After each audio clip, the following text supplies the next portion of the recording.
నాది 20 years అయిపోయింది మీరు వచ్చి, 20 ఏళ్ళు అయిపోయింది. చూసుకుంటే మీరు సినిమాల్లో దాదాపు 25 సినిమాల్లో చేశారు. సక్సెస్ శాతం కొంతమందికి ఎక్కువ ఉంటుంది, కొంతమంది తక్కువ ఉంటుంది. మీ కెరీర్లో నాకు తెలిసి తక్కువే. సో అలాగే సైడ్ బిజినెస్ కూడా పెట్టుకోవడం జరిగింది, పబ్లు కానీ సైడ్ బిజినెస్ కూడా ఇలా అన్ని రకాలుగా బుల్లితెర చేయడం జరిగింది, ఓటీటీలు, ఇలా అన్ని రంగాల్లో. సో ఈ 20 ఏళ్ళ కెరీర్ని వెనక్కి చూసుకుంటే మీకు ఏమనిపిస్తుంది?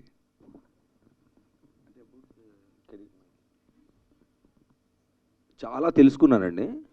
First 17 years of my life, అంటే 0 to 17, ఇందాక అన్నట్టుగా ఇంకేదో ఉంది కానీ అదేంటో మనకు తెలియదు, సర్లే చూద్దాం, పెరిగాక ఆలోచిద్దాం, ఎందుకంటే అడిగే ఎక్స్పీరియన్స్ కూడా మనకు లేదని ఫస్ట్ 17 years ఏదో దాటేశాను.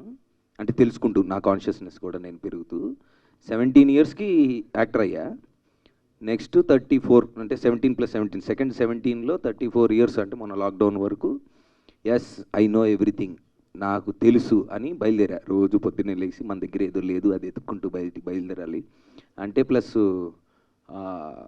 సినిమాలు, ఇప్పుడు ఫస్ట్ ఫిలింలో నాకు సినిమా రిలీజ్ ముందు సూట్ కేసులు వస్తాయి, ఇంటికి జాగ్రత్త తీసుకోబాకు, దొరికిపోతావు, అలాంటివి చేయకు, నీ సినిమా అది ఇది అని చెప్పి, అంటే నాకు అంత తెలియదు కదా, బయట నుంచి ఏదో వచ్చాము. 17 yearsకి యాక్టర్ అయిన తర్వాత ఒక రేసు, అంటే ఫస్ట్ 3-4 yearsలోనే 10 ఆల్మోస్ట్ కంటిన్యూస్గా సినిమాలు చేశాను. తర్వాత కొన్ని చేయకూడని చేశాను, కొన్ని వద్దనుకున్నవి కూడా చేశాను. ఏదో అంటే నాకు తెలియలే, అంటే అప్పుడు తెలియదు అన్న విషయం ఇప్పుడు తెలిసింది. So second 17 years of my life till 34 I thought okay, మనకు తెలుసు ఇప్పుడు ఇది మనకు కావాల్సింది, ఇది మనకి ఇది లేదు, పలానా లేదు, దాని వెనకాల వెళ్ళాలి అని ఒక బ్లైండ్ రేస్లో పరిగెత్తాను.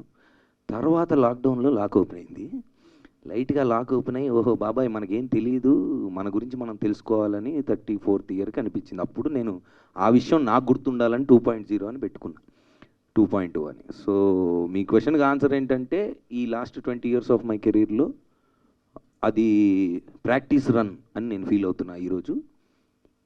పర్సనల్గా నేను ఆల్రెడీ ఆ పాయింట్ దాటి ఓకే మనకేం తెలీదు, మన గురించి మనం తెలుసుకోవాలనే జర్నీ పర్సనల్గా నేను స్టార్ట్ అయింది. అది నా పర్సనల్ జర్నీ. ఇక సినిమాల వరకు వస్తే definitely love Mouli will be the beginning of my 2.0 career అని నేను ఫీల్ అవుతున్నాను. సరే, హీరోగా ఎంత పాపులర్, అలాగే మీ బిజినెస్ పరంగా మీరు పెట్టడం, ఇప్పుడు ఎక్కడ చూసినా ఏం జరిగిన డ్రగ్స్ అనే నవదీప్ పేరు ఫస్ట్ వచ్చేస్తుంది. సో అట్లా మీరే 3 సార్లు తీసుకొచ్చారు ఇప్పుడు. సో అది ఇప్పుడు ఆల్రెడీ మనం దాటి, ఇప్పుడు మన బెంగళూరు రీసెంట్గా ఇప్పుడు ఆ టాపిక్ అదే మొత్తం జరుగుతుంది. దానివల్ల చాలామంది యువత మెయిన్ చెడిపోవడం జరుగుతుంది. అసలు రేవ్ పార్టీ అంటే ఏంటి, ఆ రేవ్ పార్టీకి మీరు వెళ్ళారా, అట్లా అది ఎలా ఉంటుంది? ఈయనకి ఇప్పుడు ఇంకొక 2 చాక్లెట్లు ఇవ్వాలనుకున్నా.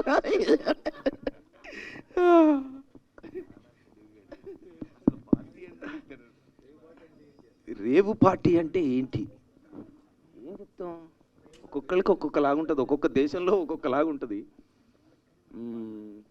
ఏం చెప్తాం దానికి డెఫినేషన్? రేవ్ పార్టీ మీరు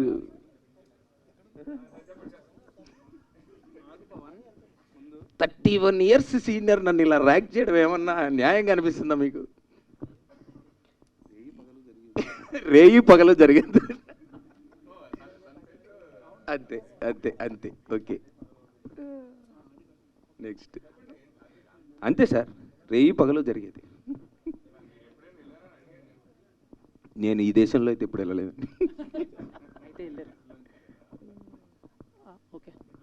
హలో అన్న, హలో అన్న, this is Chandu, anchor from filmy looks.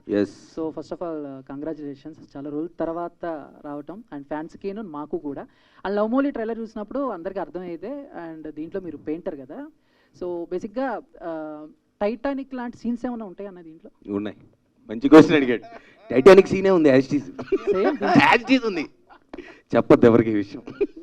అంటే నేను కొంచెం రొమాంటిక్ సీన్స్ అన్న, నిజంగానే ఉంది, మీరు చెప్పేది రొమాంటిక్ ఉందన్న, నిజంగానే ఉంది, సేమ్ యాజ్ ఇట్ ఈజ్ ఉంది, యాజ్ ఇట్ ఈజ్ ఉంది. థ్యాంక్స్. అది నేను చెప్పకపోయినా మీరు తెలుసుకుంటారు కదా తర్వాత, ఏంటి ఆ రోజు అలా చెప్పే ఉంటారు. అది ఎందుకు ఉందనేది తెలుసుకోవాలంటే మీరు టైటానిక్ లాగా అంటే ఏంటి నీ ఉద్దేశం? అంటే యూ లైక్ టైటానిక్ మోర్, అందులో ఏమి ఇష్టం, అంటే అందులో సీన్లు ఇష్టమా, అందులో ఆ రెఫరెన్స్ ఎందుకు వచ్చింది? పడవ సీన్ దగ్గర ఇద్దరు ఇలా నుంచుంటారు కదన్నా, పడవ టైటానిక్ లోనా? షిప్ లో ఇద్దరు ఇలా నుంచుంటారు, కొంచెం రొమాంటిక్ సీన్స్ ఉంటాయి కదన్నా, అవి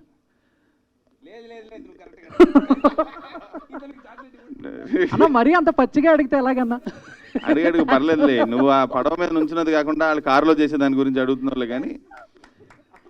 బట్ అది ఆ పెయింటింగ్ గురించి కూడా అన్న. ఏ పెయింటింగ్? బెడ్రూమ్ లో పెయింట్, సోఫా మీద పెయింటింగ్ కూడా. నువ్వు ఎన్నిటి గురించి, నీ ఫ్యాంటసీ ఏంటి?